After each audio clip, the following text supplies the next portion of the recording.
ओंकार महादेव हजारे यास आत्महत्येस प्रवृत्त केल्याप्रकरणी पद्माकर उर्फ नाना काळे राहणार सोलापूर यांना प्रमुख जिल्हा न्यायाधीश मनोज शर्मा यांनी अटकपूर्व जामीन मंजूर केला आहे। यात हकीकत अशी आहे की यातील मयत ओंकार याचे स्वाती हिच्यासोबत प्रेमसंबंध होते। त्या दोघांनी आळंदी येथे जाऊन प्रेमविवाह केला होता। त्यामुळे स्वाती हिच्या घरच्यांना ओंकार याच्याबद्दल राग होता। त्यामुळे ते दोघे लग्नानंतर पुणे येथे राहत होते। पुणे येथे राहत असताना ओंकार हा त्याने घेतलेली कार ही भाड्याने चालवत होता। आलेल्या भाड्याचे पैसे स्वाती हिने तिची बहीण अनुराधा हिच्या खात्यावर पाठविले होते। त्यावरून दोघात भांडणे झाली होती। त्यामुळे स्वाती ही कोणासही न सांगता घर सोडून निघून गेली होती।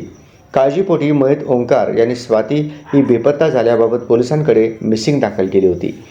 पोलिसांनी शोध घेतला असता ती तिच्या बहिणीकडे मिळून आली। त्यानंतर स्वाती ही तिच्या आईवडिलांच्या राहत्या घरी राहण्यास आली होती।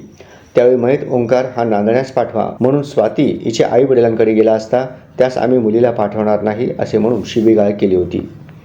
दिनांक 1 ऑक्टोबर 2023 रोजी ओंकार हा त्याच्या दुचाकीवरून बाहेर गेला असता मातोश्री ऑटोमोबाईल्स निराळे वस्ती रोड येथे नाना काळे मंगेश पवार यांनी ओंकार याची दुचाकी काढून घेतली होती। स्वाती हिने कौटुंबिक न्यायालयात घटस्फोट मिळवण्यासाठी अर्ज दाखल केला होता। अर्ज दाखल केल्यानंतर नाना काळे व इतरांनी मयत ओंकार या स्वाती हिस घटस्फोट देण्यासाठी धमकावत होते।